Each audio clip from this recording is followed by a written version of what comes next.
Hello, everyone. Welcome once again to CoinGabbar. And as you know, we keep on bringing interesting sessions, experts from the industry, and a lot of people who share their insights on the platform. And that definitely enhances what you're thinking, what your knowledge base is, and a lot of insights about the industry from the people who are actually working inside the industry.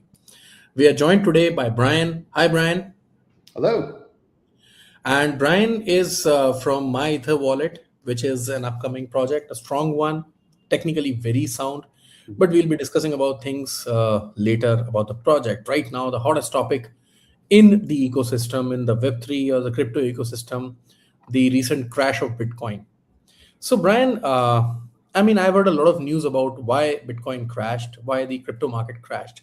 Some people say it was just a market play. Others say it is, a more of a structural change that is happening because, there have been more of people who have been just hodling for a long time and they wanted to book profit.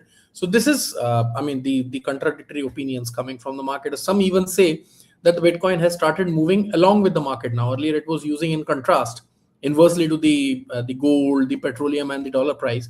But now it has started moving alongside the same. So, what, as per your opinion, is the actual reason why this happened? That's a very good question. I don't think that there's one. I don't think there's one answer to that question. Ethereum and Bitcoin have long been seen as being outside of the market, but they've always been susceptible to the macro market trends, more more than perhaps Bitcoin maxis and hodlers would like to admit, particularly in these times of extreme market volatility and high inflation, depending on the particular situation. But I think what we're seeing right now is a little bit of an interaction of a couple of the things you mentioned.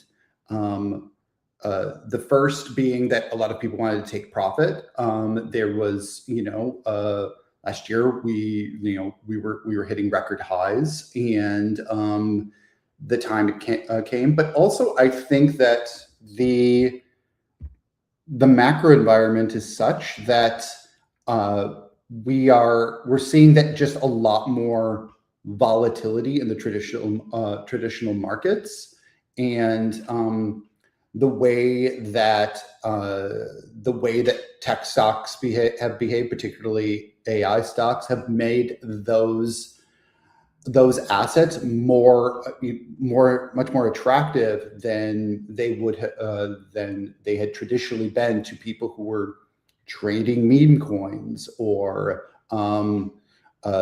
holding blue chip crypto.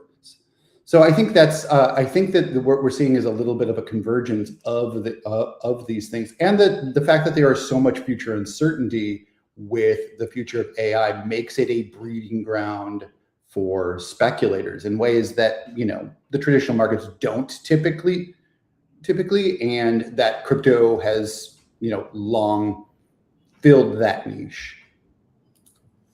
So, you mean to say that the AI and the algorithms coming into picture is actually streamlining the market trends, basically uptrend and downtrend? Because whenever there is some movement, the algos immediately stop buying. Start trading in the opposite direction. So that kind of balances the market, and that actually might be one of the reasons. You're very right. I take many podcasts, and this is the first time some expert is taking the reason that the involvement of artificial intelligence, especially algo trading, is actually a balancing factor in the market. It creates the opposite drift, or maybe a drag in the, let's say, steep incline, or steep decline of the rates, which actually holds the prices within check. So that could be one of the reason. Very fair point. The other points you mentioned, that is also quite right. People have become more intelligent. They are more into structured investments now. So the people who wanted to be rich overnight are actually gone, and people who are actually interested in staying invested in the ecosystem as a part of their portfolio for the longer and actually are staying in the ecosystem. That might be one of the reasons why I mean the whole crypto ecosystem is actually seeing a bit of a correction, a strong basic fundamental from here. And sometimes even it can be a market play. Michael Saylor sold a few bitcoins and the whole bitcoin crashed, and then he bought a lot of them. So it might be a play to the bigger market players. I mean, obviously there are large players in the market that everybody has to bend down to, but that is how things work.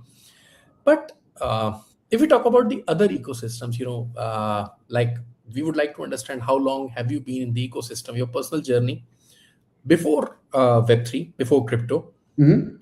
What led you to be interested in the crypto ecosystem? And third, most important thing is, what is the difference that you're seeing in the other ecosystem versus the crypto world? Okay.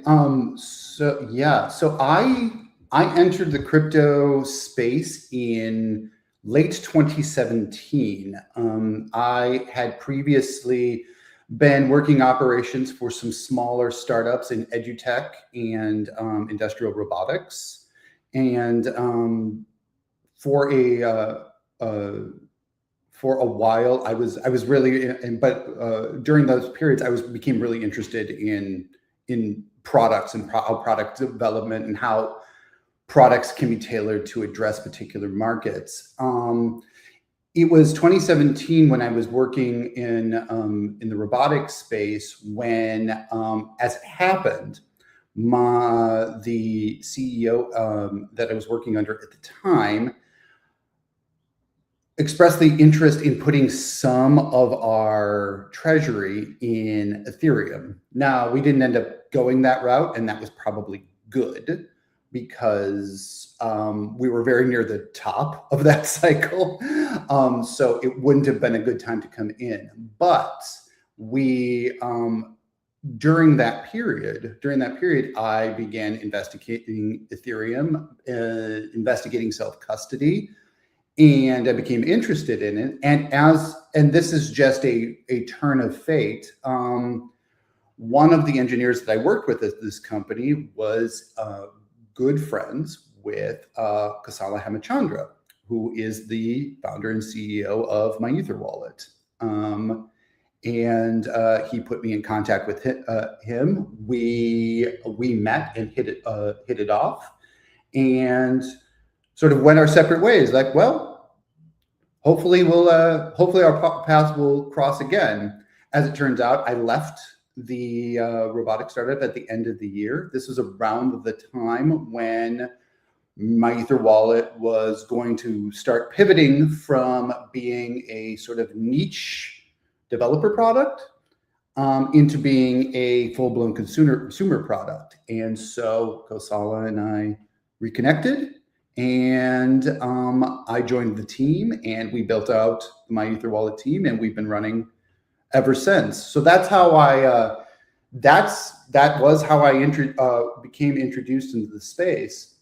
And I think that what really sort of stood out to me and what the difference was, particularly in those early days between the crypto space and other spaces, is that we were very much, particularly working in Ethereum at the time, was I'm going to butcher the pronunciation of this word, the co-opetition of the space, the fact that the space itself was trying to validate itself. And so there was this spirit amongst projects, across projects, that we really had to, even when we were competitors, we had to work together because it was for the betterment of the space and the validation of Ethereum in particular, and crypto more generally, as being a force for good and a source of value for real people. We were all working towards that goal. And that's something I had never experienced before in any other industry. And so it was a very, very exciting time to be entering that space. Also, we were just off of the ICO boom. at the time. So there was a lot of, for the very first time, there was a lot of new entrants into the space, and a lot of them petered out very early on. But it was a validation that this was a space that was in it for the long haul and a place of rapid ingenuity and rapid iteration. And so that's what really made it very, very exciting at the time and even to this day. So if we talk about your journey into the ecosystem, so you have followed obviously a traditional path. I mean, coming from operations, getting into the crypto ecosystem, highly technical and things like that. I mean, technical in a very different sense. So no other technique compares to what blockchain is. But things happen in a different manner. That is one thing. So how has been your journey? I mean, your personal experience. I'm asking Brian. I'm not asking somebody from MEW. I'm asking Brian. How has been your journey? Has it been a good learning experience? Has it been a roller coaster ride? Or has it just been something that you went on getting to the office on Mondays, no Monday morning blues, excited that I'll be getting to work on this project again. I'll be putting my hands to desk and things like that. I mean, what's been your experience? Because why I'm asking this question, where this is coming from, is that this is a very typical ecosystem. Most of the people, apart from the recent times, have been youngsters, and young blood comes with a lot of energy. And when that energy strikes you, it is highly contagious. It changes the whole. It is a paradigm shift in your own thought process. You think that, fine, this is my plan for the week. I'll be doing this in the week. I'll be spending like 6 hours every day, 2 hours of research, 6 hours of working. This is how my 8 hour day would be scheduled. But when it happens to be in the company of youngsters, it is like, we've got 48 hours, let us build it up, and then we'll sleep for 48 hours. So that's a totally different thing of the ecosystem. I mean, this is inherent to the ecosystem. So how would you place yourself in that, and how has been your journey in the ecosystem till now? That's that's a funny question. So yeah, nobody's ever asked me that before. When I entered the space, I was slightly older. Not slightly, I mean, but I was noticeably older than the median age of the people that I was working with, particularly outside of my own company. And I was doing a lot of traveling, going to conferences, interacting with new founders, people who were spinning up startups, and that was during, that was just post ICO, and then I was doing that during the early days of DeFi, and meeting these young people who were founding what would be incredibly substantial projects. Who were sharing hotel rooms at the time and staying out all night partying, and then waking up at the crack of dawn because they had to ship. They had to do a release before hitting the conference floor and just meeting literally everybody, and then doing the same thing the next day. And so for me, having already been post 30 years old at the time, that kind of energy was a real shock to the system, and I really had to push myself in order to maintain that energy, because a lot of these times we were a very small team at the time. I was doing this alone. I was doing a lot of the traveling. For various reasons, I was doing a lot of the traveling and the BD work all by myself. And so keeping that pace at my age, having never really had to do that before in any of my previous roles, was a real challenge, but it was incredibly exciting. And I was traveling all over the world, meeting all of these people, and some would half would be gone in 3 months and we'd never see them again. And the other ones were all of a sudden their teams had scaled 3 or 4x, and they were, you know, and they were diversifying their product lines, and so it was incredibly. It was a very, very, very exciting time, and it wasn't anything, and there was really nothing like that in my personal or professional life that I had ever experienced before.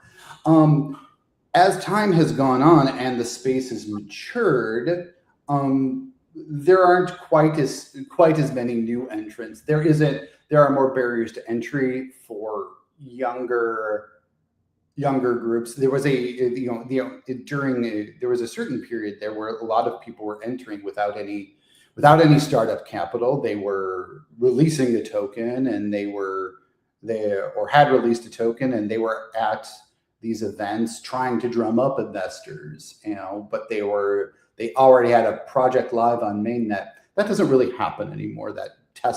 That Wild West test and production sort of mentality doesn't really fly anymore. And that's, you know, and that's for very good and obvious reasons. There's a lot of capital in the space. There's a lot of particularly institutional capital in the space, and there needs to be more guardrails for those types of things. And so that sort of why I don't think the entrepreneurial spirit has waned. That sort of recklessness, that high energy recklessness that existed in the ecosystem has really changed as the space has gotten older. More people look like me, and institutions have kind of started entering. Yeah, and that's you know, and that's been an interesting shift to see the arc of that.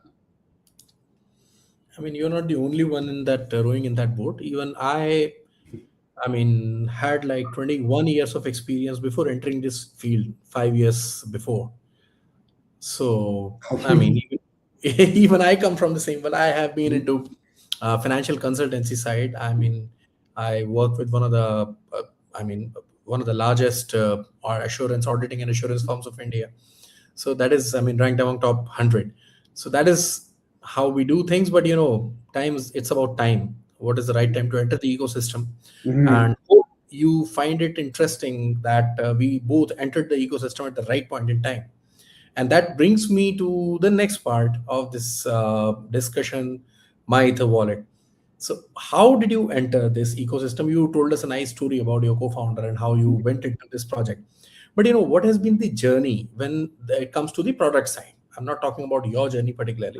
What was the product side? What has been the iterations? Have you ever pivoted to a different product that you thought of, before this, or thought of making earlier? And what has been the journey of MEW from the inception point till date?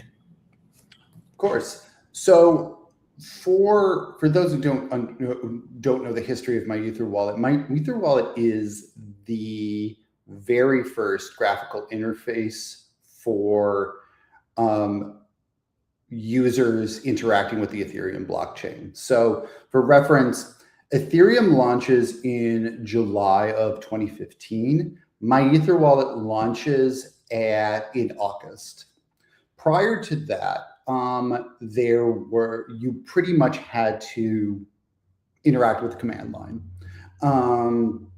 So during those first 2 years, in particular, prior to the ICO boom, there was only minimal activity, and so people used MyEtherWallet, and it was a very basic interface with a number of other warnings of how to generate keys, how to protect your keys, and then tutorials on how to send transactions. At the time, that was very much really all you could do on Ethereum. As new projects started to enter the space, particularly during the ICO boom, MyEtherWallet was forced to scale in order to support all of the new incoming and all of the new tokens. At that time, if you wanted your token to be traded or to be bought, people needed to use MyEtherWallet. Slightly after that is when I joined the company. At that early inception point, the interface was by developers for developers. That was really all that was in the space. There were early adopters and investors who were entering, but the primary focus were people with a technical background. Post ICO boom, Kosala really came to understand that this is a reoccurring need. This is going to be a perpetual need for the space going forward. And if we're going to service the next wave of users, we're going to need to understand the consumer needs and create something that they are comfortable using. As it turned out, during my first exposures to MyEtherWallet, one of the reasons we didn't move forward with it is because I was not comfortable with the interface. And I told Kosala that, and that was one of the reasons why he felt it was a good fit to bring me aboard and help him build out the team that would create a consumer product.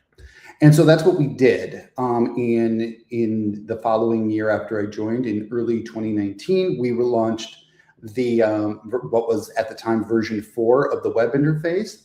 And then later on that year, we rolled out our first mobile application, which was one of the first Ethereum-specific mobile wallets in the space. And we're proud to say it became kind of the template for mobile wallets going forward. This is possibly because we are almost fully open source and have been since our inception. And since then, we have developed user experience products for blockchain that service as many types of user interactions with the blockchain as we can. So a few years ago, we released our browser extension, Web3 injected wallet Encrypt, and which was multi-chain out of the gate. We added Bitcoin, Solana support, and of course all EVM chains. And we've expanded chain support across all of our products, and across the legacy web interface, and the mobile products, and the browser extension.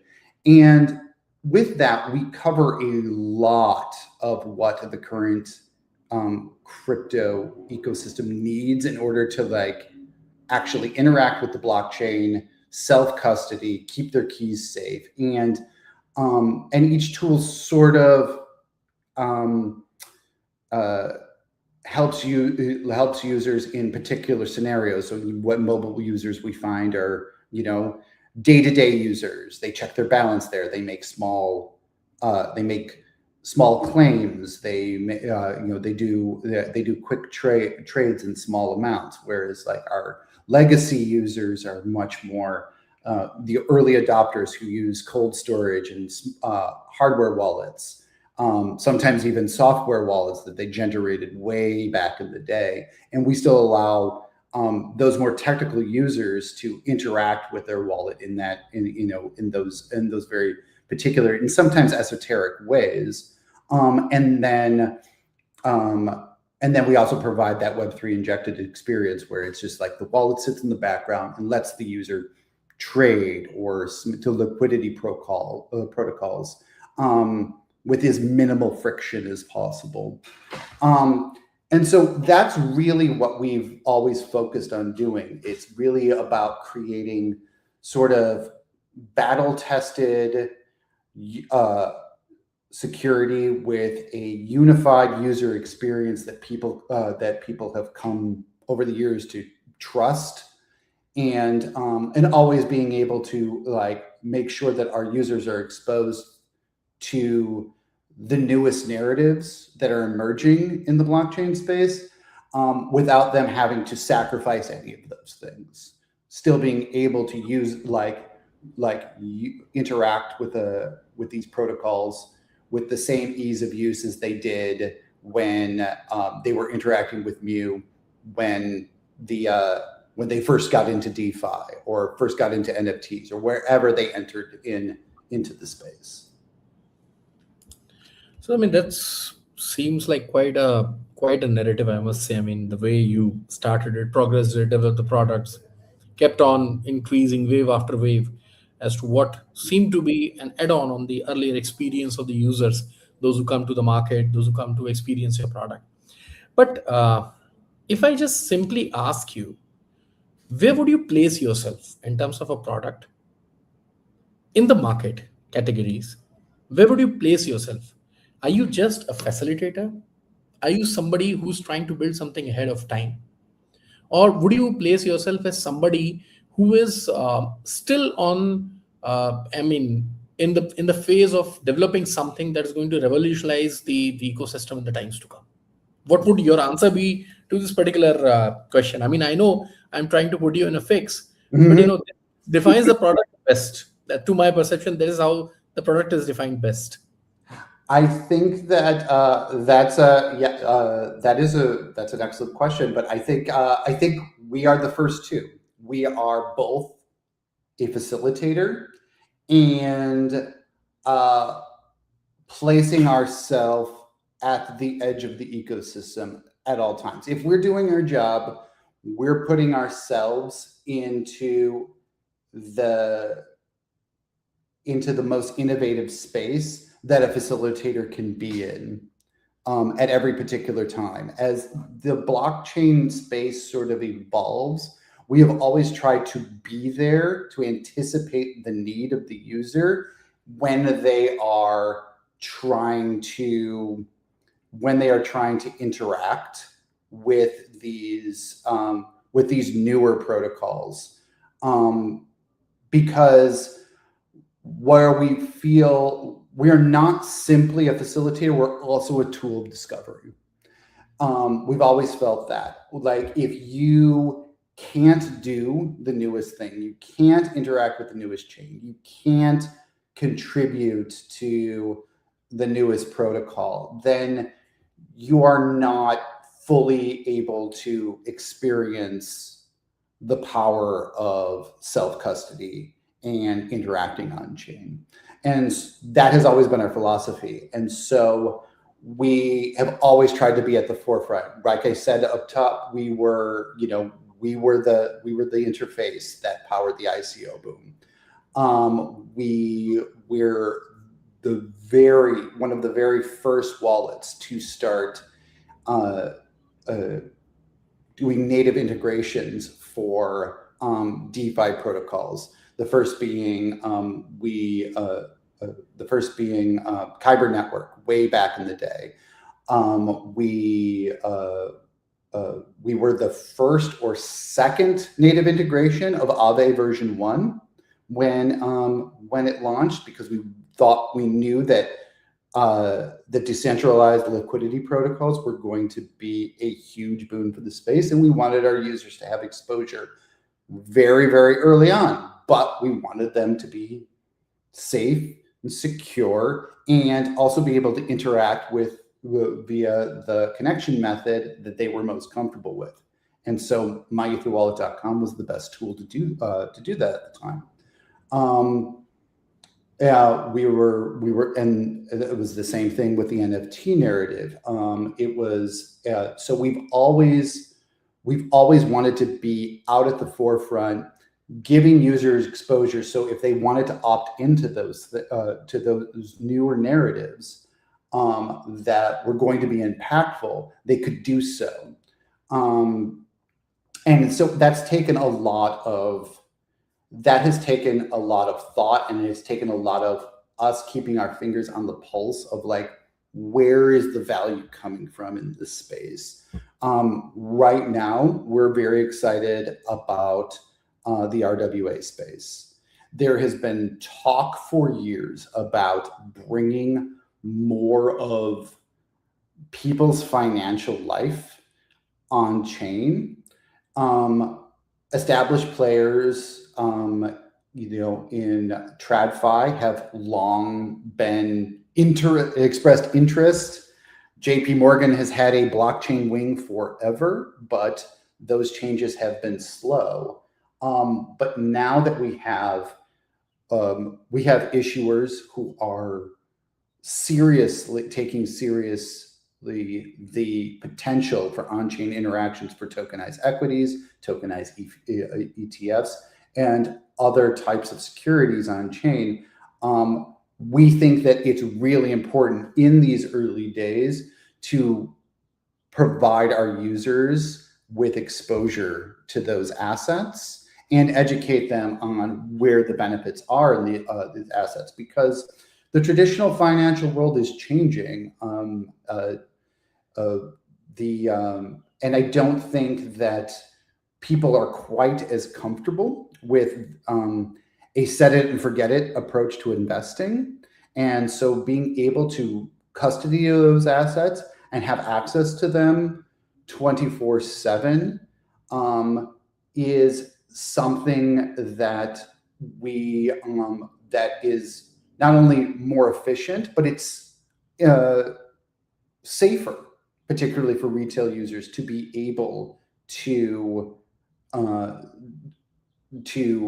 know that they own their assets and that they can interact with them at any time, because the markets, particularly now, are in a state of in what feels unpredictable to a lot of everyday users. So, I mean, you bring me to a very important point of discussion. The most important part is security of your own asset. I mean, if you're holding your own custody, security becomes a paramount importance. We have seen FTX, and post that, the decentralized, non-custodial exchanges and others. These people said that maybe self custody is the best way to hold it. And surprisingly, you would be surprised to know we are one of the few agencies in the world which are actually doing proof of reserve for exchanges. I mean, we have like 2 exchanges depicted live on our portal, CoinGabbar. And that is like one of the things we do technically. But apart from that, we are a media, news and media portal. But what is most important is that self custody, people say, is more risky, because the assets are buried within layers and layers of custody, multi-sig wallets distributed at different locations. I mean, cold wallets sometimes. So that defines the custody, that brings the custody into the hands of people who actually know how to maintain security. But when it comes to self custody, even a slightest slip from your hand, even one small hack in your laptop, can actually wipe out your assets. So security becomes a very important part. But as a project, as MyEtherWallet, what concerns did you face about security, especially from the user side? And what is the kind of security, and how do you, in other words, might put it, that how do you ensure customers that their assets are basically uh, held in, even in self custody, is held with a secured platform? So the security concerns, the protocols that you follow, and things like that. That is what we would like to understand. So I think that for us, the self-custodial aspect, one of the things that we've always wanted to point out is that blockchains themselves are secure. So if you are on a properly decentralized, interacting on a properly decentralized blockchain, those are secure. That does not mean that you are necessarily safe, but it does mean that your assets are secure. Proper key maintenance in the very, very early days was very, very haphazard. It was a lot of people saving private keys to their laptops, or in porous password managers, and entrusting them into third parties, and or writing them on big sheets of paper. And those are ways who are like those are ways by which very fastidious, very careful people can, if you can keep, if you're fastidious, you can keep that those methods safe. And if you can keep those methods safe, that is by far the most secure way to do self-custody. But most people are not that fastidious. Most of those I people. mean, just to interrupt you here, is that old schools are better at keeping the security that ways, right? What was This is that? what the old school people are better at keeping security in that ways. You won't mean to They say. are better at it because they failed at it so many times. Exactly. I mean, they know where they have kept that slip because they have a slip or they have a piece of paper telling which password is kept at what location. Yes. Physically. Yeah. People used to do this, say this horrible thing back in the day where they would be like, oh, it doesn't pass, security doesn't pass the mommy test. My mother is not going to write her seed phrase down and track it forever on a piece of paper. And I would say, your mother is more likely to do that than you are. My mother has kept pieces of paper since the 1970s.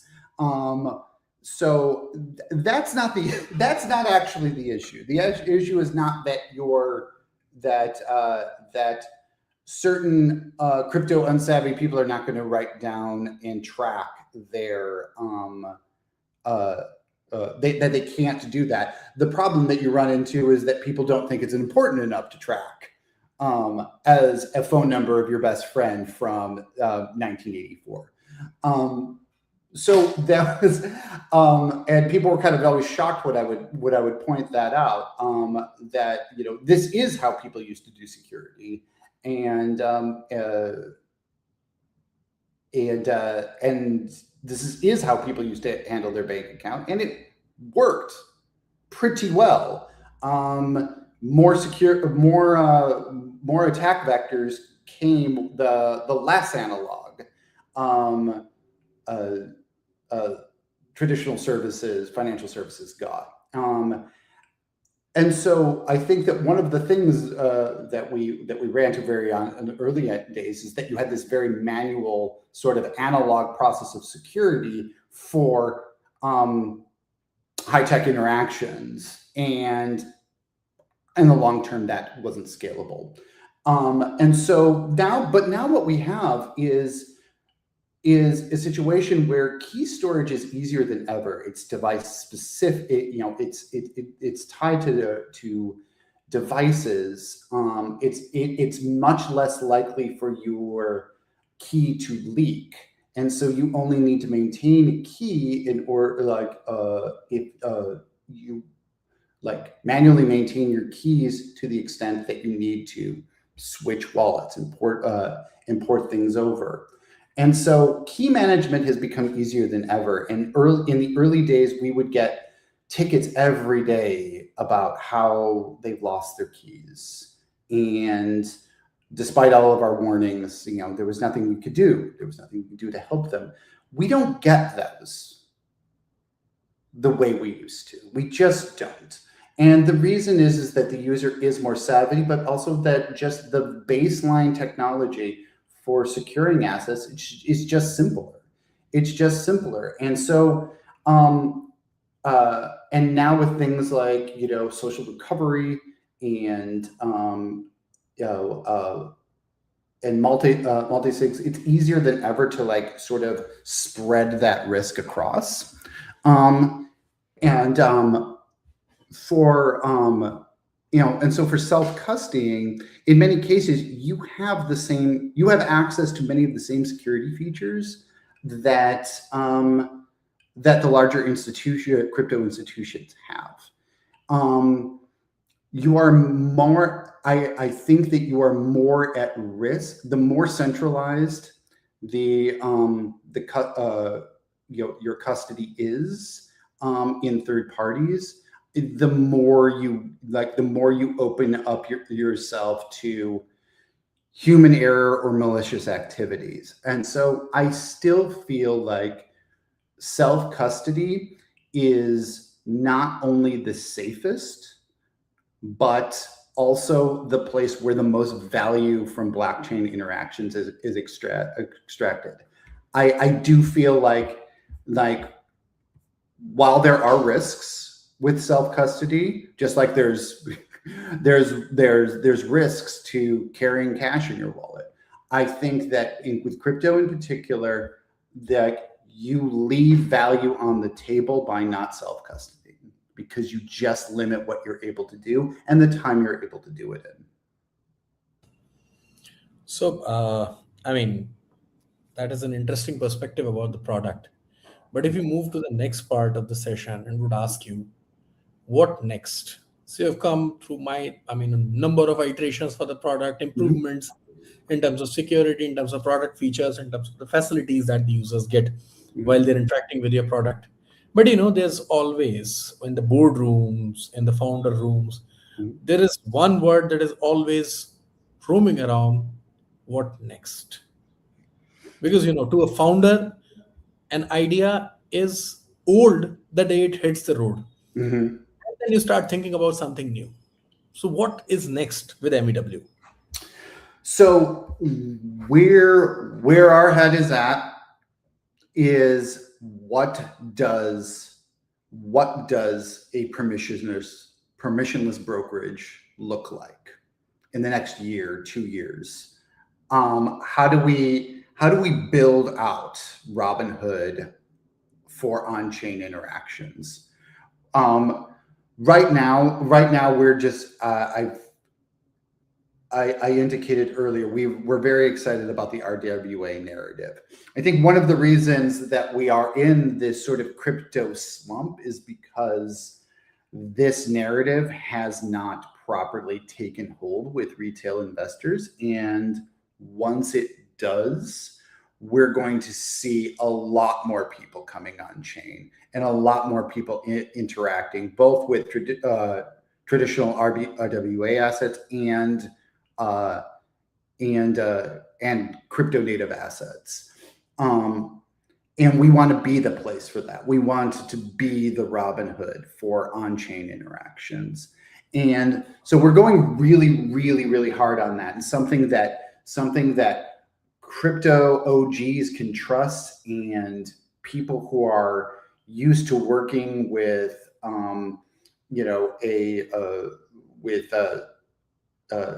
retail financial apps and neobanks can equally both come in and equally understand how this works, how the interactions can play, and what abilities they have as a user. So that's the big challenge for us, like becoming that Robinhood or Revolut for the blockchain is something that we're really, really excited about. At present, we've rolled out a partnership with Ondo Finance to offer over 200 stocks and ETFs for our global audience. And what this really does is it helps create a more open system, where a lot of, in a lot of areas of the world, people who are looking to get exposure to US equities experience a lot of friction that an on-chain interaction will alleviate.